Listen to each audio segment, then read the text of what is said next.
Elias orou. E o fogo desceu. Desceu. Josué orou. E o sol parou. Olha, essa semana eu estava orando e peguei esta passagem. Não sabia que a Gabriela ia cantar essa música. Já cantamos essa música aqui há muitos anos, é uma música bem velhinha já. Mas talvez você não saiba que ela, e eu gosto das músicas quando elas nascem da palavra de Deus. Quando elas não são só o sentimento, a poesia de muitos cantores maravilhosos, mas quando elas nascem da palavra de Deus. E essa nasce da palavra de Deus. Para quem não sabe, o rei de Israel casou-se com uma mulher e começaram, filha de um outro rei, de uma outra nação, e começaram a contaminar tudo, criaram profetas deles, abandonaram a vontade de Deus, abandonaram aquilo que Deus queria, abandonaram o amor como Deus ensinava. E um dia Deus falou para Elias: você vai lá e vai fazer um teste. E disse para o rei: vamos saber hoje, e disse para o povo, quem é que serve verdadeiramente a Deus. E falou para os profetas de Baal, que era o outro Deus, construíssem um altar, colocassem o sacrifício em cima, que era um boi esquartejado, e que pedissem que viesse fogo do céu para consumir aquilo. E logo cedinho, os sacerdotes de Baal, mais de 1000, gritaram, se feriram, porque eles costumavam ferir, dançaram, até quase o final da tarde, o dia inteiro. E Elias falava para ele depois da hora do almoço: fala mais alto, às vezes ele está cansado, sendo Deus ele trabalha muito, não teve tempo para te ouvir. Zombava deles, e eles continuaram. Chegou no final da tarde, Elias pegou o altar, fez um rego em volta, pôs água, molhou a oferta. Vocês já viram molhar carvão para pegar fogo? Vocês acham que dá certo? Não dá, né? Pois ele fez isso, molhou a lenha, e invocou que viesse fogo do céu. E o fogo queimou tudo, queimou a lenha e derreteu, evaporou a água que estava em volta naquele rego. Tamanho foi a força do fogo que desceu do céu de um profeta verdadeiro. Então nós estamos cantando essa música para poder falar isso. Elias orou, e o que aconteceu? O fogo desceu. 1000 profetas oraram e nada aconteceu, porque não eram os profetas de Deus, e porque não oravam ao Deus vivo, ao Deus uno, ao Deus Pai de Jesus Cristo, ao nosso Senhor Jesus, ao Espírito Santo, Pai, Filho e Espírito Santo. Não oravam para o Deus do Evangelho. Então não é tudo oração igual, gente. Rezaram para aquele Deus 1000, se flagelaram, se multiplicaram, nada aconteceu. Mas quando orou o homem que Deus mandou orar, que era Elias, se você vem aqui como mulher, como homem, que se coloca diante do Evangelho, que quer viver o que Jesus falou, que quer amar como Jesus amou, e que quer orar como Jesus orou, você vai ver que em nome de Jesus Cristo o fogo vai descer do céu na sua casa, na sua vida, e nós vamos ver muito mais milagres do que nós estamos vendo hoje. Levanta a sua mão, fala com o Senhor. Senhor, nesse momento eu quero mover a sua mão para essa igreja, quero mover a sua mão para esse grupo de oração.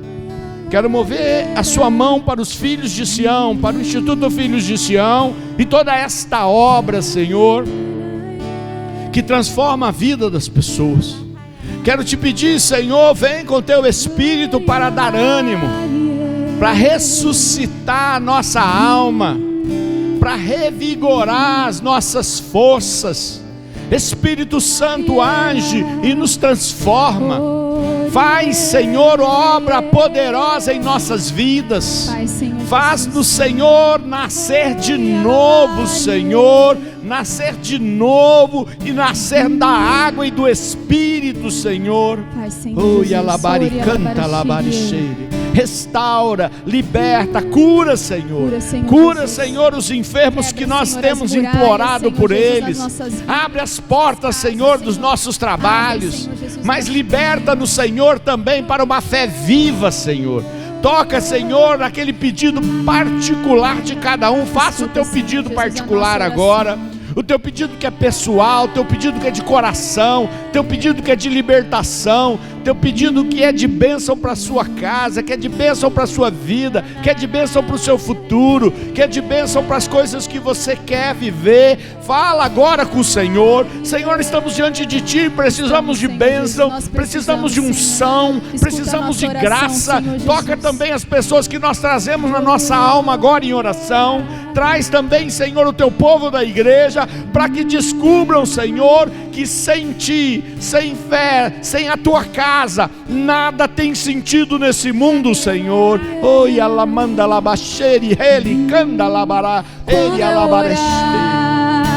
A terra tem que estremecer. Quando eu orar, o céu eu tenho que adentrar. Pois aquele que ora em Deus alcançou a vitória. Pois aquele que ora em Deus alcançou a vitória. E as muralhas cairão. E as muralhas cairão. Pois aquele que ora em Deus alcançou a vitória. E as muralhas cairão.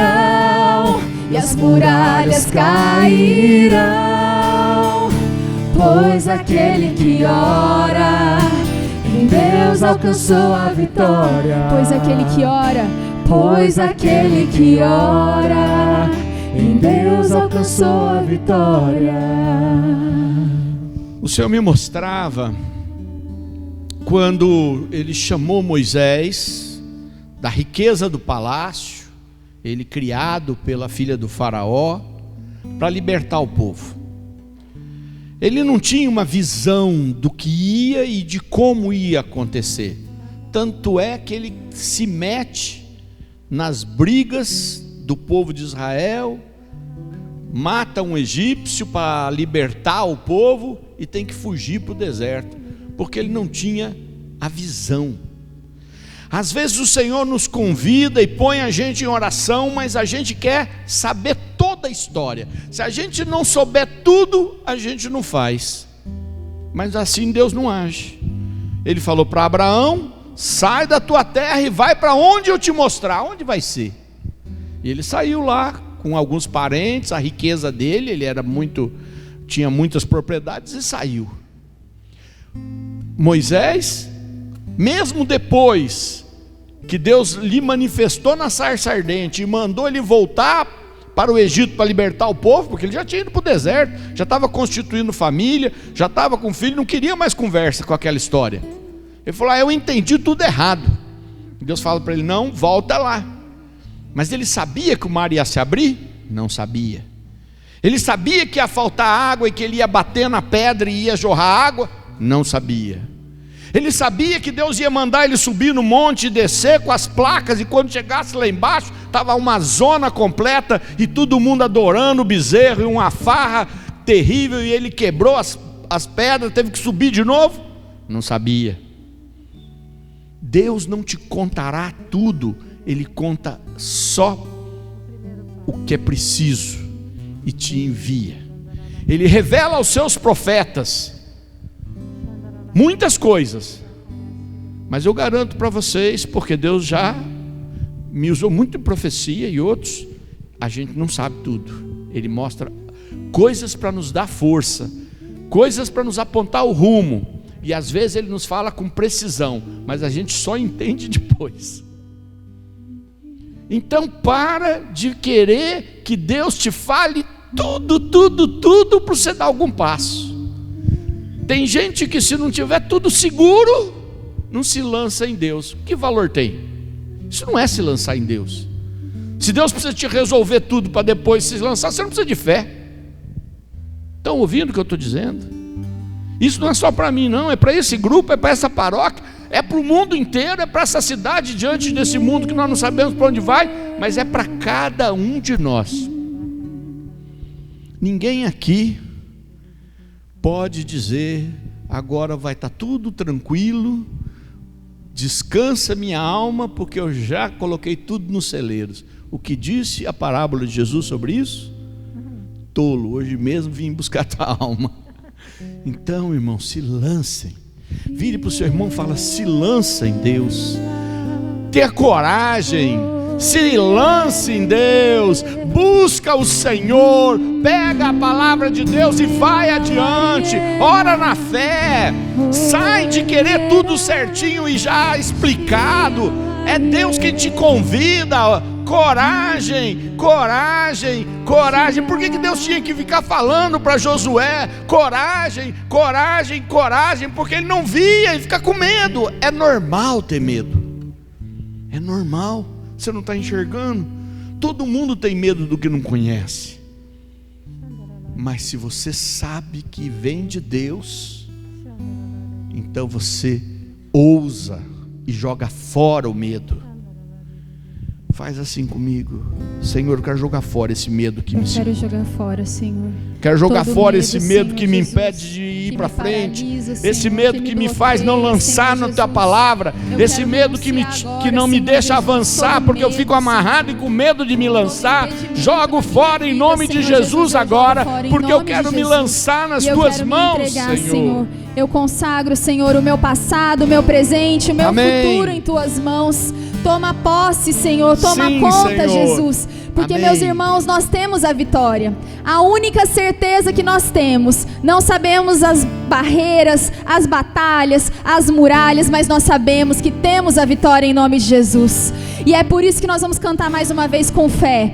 Que quando nós oramos, as muralhas se quebram, a libertação acontece, a cura vem e a vitória chega, porque nós Amém. somos vitoriosos em nome de Jesus. Amém? Quando eu orar, a terra tem que estremecer. Todos juntos? Quando eu orar, a terra tem que estremecer. Quando eu orar, o céu eu tenho que adentrar, pois aquele que ora em Deus alcançou a vitória. Pois aquele que ora em Deus alcançou a vitória. E as muralhas cairão, e as muralhas cairão. Pois aquele que ora Em Deus alcançou a vitória. E as muralhas cairão. Reza, clama. E as muralhas cairão. Pois aquele que ora em Deus alcançou a vitória. Pois aquele que ora em Deus alcançou a vitória. Para terminar, pois aquele que ora em Deus alcançou a vitória. Eu não sei se com vocês, mas comigo as coisas, mesmo ainda estando com várias dificuldades e riscos e perigo, mas o trabalho voltou, né? Quer dizer, eu pelo menos estou tendo tanta coisa para fazer. E aí hoje, na hora da misericórdia, eu falei assim para Jesus: eu sempre tive uma vida de oração, com a palavra de Deus firme, não é? Eu até costumava dizer, porque muita gente falava assim: eu tenho que fazer uma pregação, eu tenho que preparar a minha pregação. Eu normalmente eu preciso orar para ouvir o Senhor, porque preparar eu não preciso, porque eu estou sempre rezando com a palavra de Deus, ela está preparada. Eu só preciso saber o que é que Ele quer falar. Claro, tem a ver com o meu ministério, não estou pedindo para ninguém fazer isso, mas é péssimo quando a gente vai conduzir, prepara uma palestra. Você precisa saber o que Deus quer falar, né? Eu tenho essa impressão, pelo menos é assim que a gente conduz. E durante a pandemia, eu aumentei mais ainda meu tempo de oração. E hoje eu falei na Hora da Misericórdia, todos os dias às 15 horas, se você entrar na minha rede social, do Sidney Telles, 5 minutos, todos os dias, já faz mais de um ano, 5 minutos eu rezo.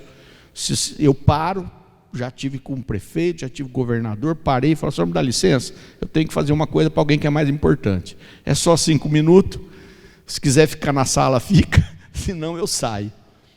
E eu falei, Senhor, eu não quero diminuir minha oração agora. Já que as coisas voltaram, parece que a cavalo, pelo menos para mim, eu corro o risco do quê? De aquele tempo que eu acrescentei de vida de oração, eu acabar não fazendo. Então eu estou arranjando um outro jeito de fazer, acordo mais cedo, dou um outro jeito para fazer, porque eu não quero perder aquilo que tem mais valor. Se uma coisa essa pandemia tem que nos ensinar, é de que se tem uma coisa que tem valor, é Deus. E Ele nos deu a vida para louvá-lo, glorificá-lo, reconhecê-lo e viver aquilo que Ele nos chamou a viver. Porque nada mais é seguro, não é verdade? Então que você coloque isso na sua vida também. E aí hoje eu perguntava para o Senhor o que Ele queria falar para quem está me acompanhando no Facebook agora, quem vai acompanhar no YouTube, todos nós estamos aqui. E Ele me deu essa passagem, eu queria que se você pudesse pegar, se não você acompanha com muita atenção, está no Evangelho de Mateus, no capítulo 16. Evangelho de Mateus, capítulo 16. E diz assim, quem quiser pode pegar. Gente, quem não tem como trazer a Bíblia, mas tem um celular bom, baixa o aplicativo que é de graça da Bíblia Ave Maria e você consegue ler lá, vale a pena acompanhar. Vamos lá. 16. Os fariseus e os saduceus achegaram-se a Jesus para submetê-lo à prova e pediram-lhe que lhe mostrasse um milagre do céu. Ele lhes respondeu, quando vem a tarde, dizeis, haverá bom tempo, porque o céu está avermelhado. E de manhã, hoje haverá tormenta, porque o céu está com vermelho sombrio. Hipócritas, sabeis distinguir os aspectos do céu, e não podeis discernir os sinais dos tempos? Esta raça perversa e adúltera pede um milagre, mas não lhe será dado outro sinal, senão o de Jonas. Depois, deixando-os, partiu. Ora, passando para outra margem do lago, os discípulos haviam esquecido de levar pão. Jesus disse-lhes, guardai-vos com cuidado do fermento dos fariseus e dos saduceus. Palavra do Senhor. Bom, primeiro eu vou falar para vocês como era a vida de Jesus. A vida de Jesus era uma perseguição sem fim. Você é melhor que Jesus? Alguém aqui é melhor que Jesus? Quer levantar a mão que a gente já, traz você aqui, talvez até a gente ponha ali no altar no lugar de São José. Você é melhor que Jesus? E se Jesus, que é muito melhor do que nós, a vida dele era uma perseguição e uma provação sem fim. Quer dizer, Jesus estava lá de boa, surgem dois grupos, que não são grupos que gostam uns dos outros. Os fariseus e os saduceus se odiavam. Um dos momentos da perseguição contra São Paulo, ele usou um discurso para pôr um contra o outro e conseguir escapar da cilada. Os saduceus eram aqueles que tinham o poder da aliança com os romanos, ocupavam as principais funções religiosas, tinham excelentes salários, propriedades, prédios. O que eles não queriam, o que eles mais queriam era uma fé mais ou menos, que garantisse o poder que eles tinham, o contato que eles tinham com Herodes, com o povo também. Era uma casta elevada. e que não gostava de Jesus. Os fariseus já não, eram os legalistas. Eram aqueles que discutiam como é que era pago o dízimo, que ficavam olhando a viúva entrar para ver se ela deu pouco dinheiro ou deu muito na igreja, que queria saber como é que era a vida de cada um, queria saber como é que você vive na sua casa para saber se você é merecedor ou não da fé. Esse era o fariseu. E os fariseus xingavam os saduceus, porque sabiam que os saduceus eram aqueles que queriam viver lá no bem bom, usando a fé. E os saduceus não gostavam dos fariseus, porque os fariseus eram aqueles que ficavam encrencando por cada coisa, num legalismo completo. Pois é, os dois não gostavam de Jesus, porque Jesus não se aliava nem a um grupo nem a outro.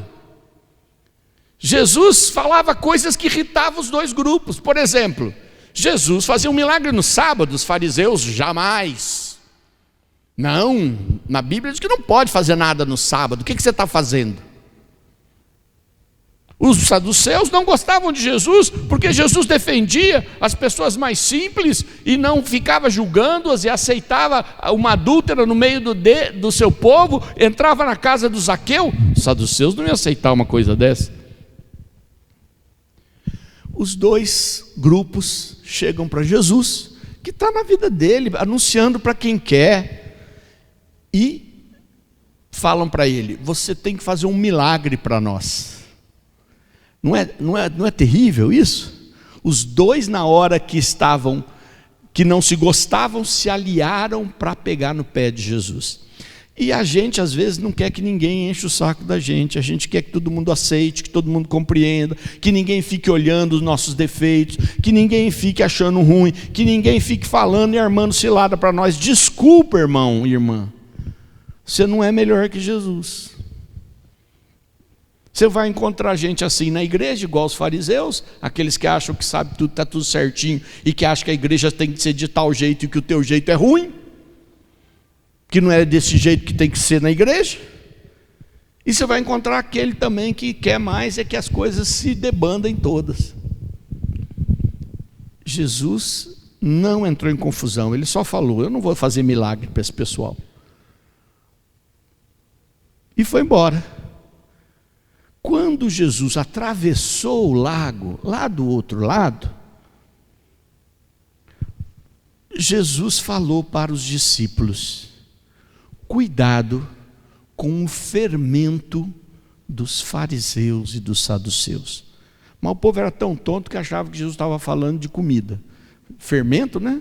Faz pão, deve ser isso. E aí eu quero pegar um texto para a gente poder entender o que é que Jesus queria ensinar para aquelas pessoas naquele dia. Está um pouquinho antes em Mateus, no capítulo 13, no versículo 33. E dizia assim, Mateus 13, 33. Disse-lhes, por fim, esta outra parábola: o reino dos céus é comparável ao fermento que uma mulher toma e mistura em 3 medidas de farinha e que faz fermentar toda a massa. Palavra do Senhor. Graças a Deus. Por que eu peguei para citar esta parábola de Jesus?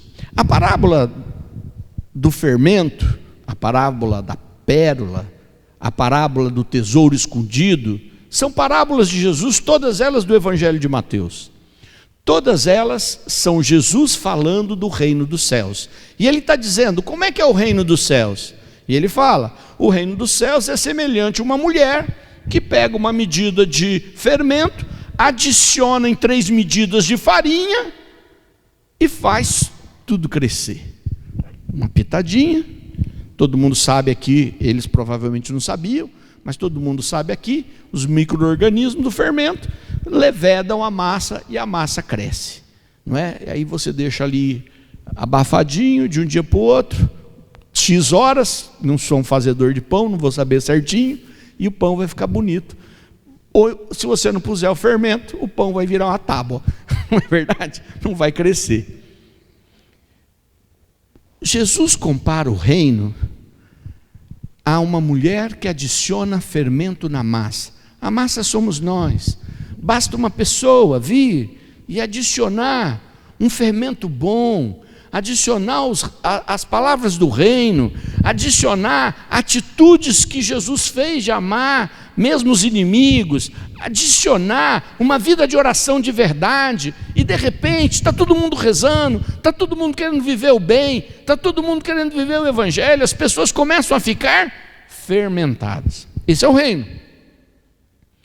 Mas eu não estou falando do reino agora, eu só dei esse exemplo para você entender quando Jesus disse para aqueles que o seguiram, do outro lado do lago, ele diz: sabe aquele pessoal que queria pedir um milagre para mim, e era um milagre de Araque, querendo que eu fizesse um milagre para me pegar, porque nem o fariseu e nem o saduceu queriam um milagre de verdade, eles queriam era encontrar um jeito de dar uma rasteira em Jesus.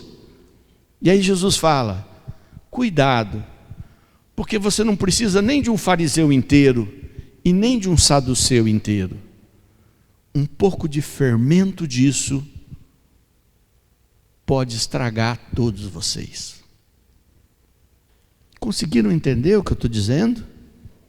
Que não é verdade, não é eu que estou dizendo, é Jesus. Ele fala: cuidado, cuidado quando você deixa uma portinha para quem quer pôr o fermento da mentira, o fermento da maldade, o fermento da fofoca, o fermento da dúvida, o fermento na tua oração, o fermento nas tuas coisas. Daqui a pouco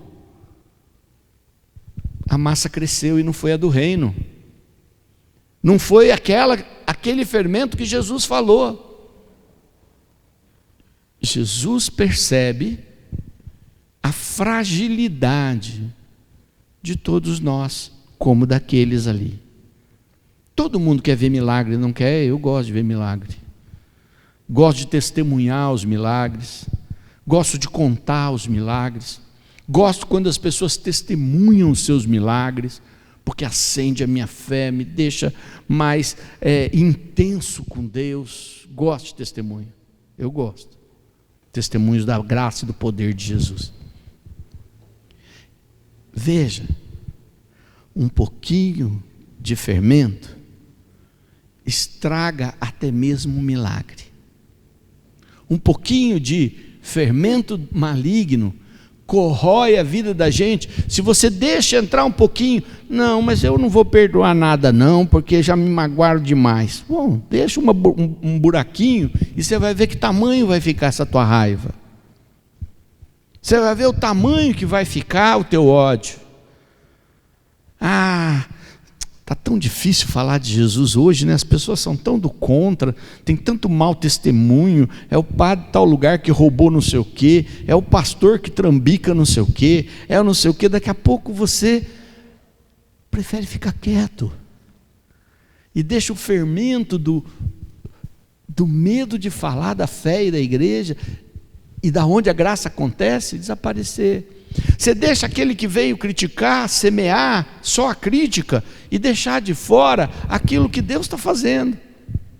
E daqui a pouco, o fermento do fariseu e o fermento do saduceu é o que cresceu e não o fermento do reino. Hoje, quando o Senhor me deu essa palavra, eu fiquei pensando e falei: Senhor, que palavra dura.